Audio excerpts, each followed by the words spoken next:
Big online television हेरिरहनु भएको छ। विभिन्न सामाजिक सञ्जालहरूमा पनि हामीलाई प्रत्यक्ष हेरिरहनु भएको छ। यहाँहरू सबैलाई धन्यवाद। हामी निर्वाचन कार्यालय मकवानपुरबाट प्रत्यक्ष यहाँहरूलाई जानकारी दिइरहेका छौँ। यसै क्रममा मसँग प्रगतिशील लोकतान्त्रिक पार्टीबाट मकवानपुरको निर्वाचन क्षेत्र नम्बर 2 का उम्मेदवार हुनुहुन्छ। पहिला नेकपा माओवादीको नेता हुनुहुन्थ्यो। यो पनि किन ढाँट्ने, क्यामेरामा पाएको बेला भनिहालौँ।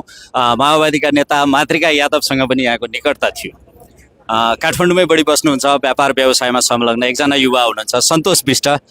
मकवानपुर निर्वाचन क्षेत्र नम्बर 2 बाट प्रलोपाको उम्मेदवार हुनुहुन्छ। उहाँसँग केही कुराकानी गर्न चाहन्छु। स्वागत छ यहाँ। हजुर, धन्यवाद। जस्तो अब यहाँ माओवादीमा रहँदा मकवानपुरमा खासै त्यस्तो यो मकवानपुरको भूगोलमा हिँडेको होइन भन्ने आम मान्छेको प्रतिक्रिया छ। हामीले पनि त्यही कुरा सोध्ने हो नेताहरूलाई सोद्धाखेरि। कसैले अलिक ठाडै सोध्छन्, कहिले म जस्तो नरम भएर सोध्छन्। यो मकवानपुरको भूगोल जहाँ तपाईँ उठिरहनु भएको छ 62 वटा वडा छ। हेटौँडाका पनि 4 वटा वडाहरू छन्। यस्तो ठाउँमा तपाईँ काठमाडौँ बस्ने पालोङको मान्छे, नयाँ पार्टी, यो चुनौती कस्तो लागिरहेको छ? पहिलो कुरा त मलाई खास त्यस्तो ठुलो चुनौती लागेको छैन। अरू कुराकानी भूगोलको राजनीतिको कुराकानी गर्नुहुन्छ भने धेरै समय मैले विभिन्न ठाउँमा जनयुद्धकालदेखिमै म विभिन्न क्षेत्रमा गरेँ। मुख्यतः मैले उपत्यकालाई बढी चाहिँ समय दिएर काम गरेँ।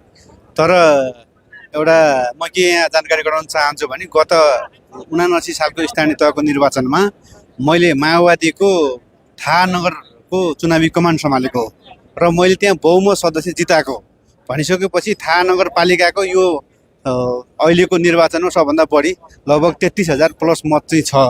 र मैले साथसाथै इन्द्र सरोवरको पनि चुनावी कमान सम्हालेको थिएँ त्यो बेलामा। र त्यहाँ त मैले सङ्गठनै विस्तार गरेको हो। भलै माओवादी सबभन्दा त्यहाँ कमजोर छ, त्यहाँ मैले सङ्गठन विस्तार पनि गरेको हिसाबले मलाई यो भूगोल नयाँ पनि लागेको छैन र म नयाँ पनि होइन। र पछिल्लो समय 79 देखि म निरन्तर म यही भूगोलमा रहेर काम गरिरहेको छु र म अहिले खास मैले त्यस्तो ठुलो चुनौती खोज्छु। तर अब यहाँले जे भनिरहनु भएको छ, थाहा नगरपालिका त्यो माओवादीको आधारभूमि हो, इन्द्र सरोवर मकवानपुरमा सबैभन्दा कम वडा भएको स्थानीय तह हो होइन। र अहिले तपाईँसँग माओवादी पनि छैन, माओवादीकै मत चोर्नुपर्ने अवस्था छ। नेकपा एमाले पुरानै उम्मेदवार उठाएको अवस्था छ। र यो पनि भनौँ माओवादीले जो तपाईँले माओवादीको मत चोर्नुपर्छ भनिरहँदा माओवादीले उठाएको उम्मेदवार थाहाको चाहिँ मेयर, निवर्तमान मेयर हुनुहुन्छ होइन, एकजना अलि सुशासनयुक्त अनुहार नै छ, नयाँ अनुहार छ यस्तो। अनि तपाईँकै वडाको पनि हो, एउटै वडाको तपाईँहरू 2टा विष्ट उठिरहनु भएको छ। चुनौती त छ नि? होइन, यस्तो छ। यसमा त के छ भन्दाखेरि जस्तो म चाहिँ वास्तविक रूपमा असली माओवादीको उम्मेदवार हो होइन। मैले जनयुद्धमा प्रत्यक्ष रूपमा सहभागी भएको, अहिले नाम मैले प्रतिनिधित्व गरेको पार्टीको नाम पनि फरक छ। र जसलाई माओवादी भनेर अहिले तपाईँले भन्दै हुनुहुन्छ, पार्टीको प्रतिनिधि भन्दै हुनुहुन्छ, उहाँहरूको नाम पनि पार्टीको नाम फरक छ।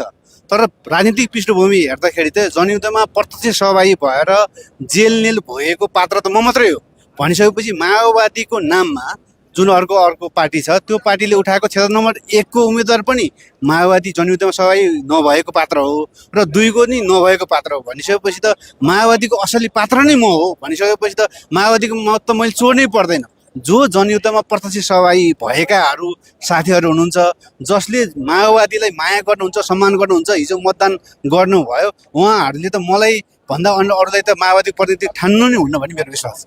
जस्तो अब मकवानपुरको क्षेत्र नम्बर 2 मा चाहिँ यहाँका योजनाहरू चाहिँ के छन्? अलिकता यो सुनौ, यसपछि यहाँको उम्मेदवारी दर्ताको प्रक्रियामा जानुपर्ने होला। होइन, मेरो एजेन्डा भनेको त म जे भन्ने त्यो गर्ने भन्ने कुराकानी हो र म जनप्रतिनिधि बन्ने कुराकानी हो।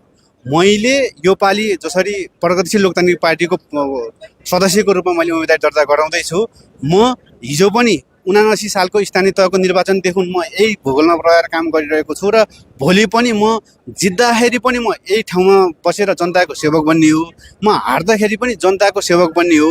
म 2 नम्बर क्षेत्रको म आवाज बन्न चाहन्छु। मेरो एजेन्डा हो। हस्, समय दिनुभयो, यहाँलाई धेरै धेरै धन्यवाद।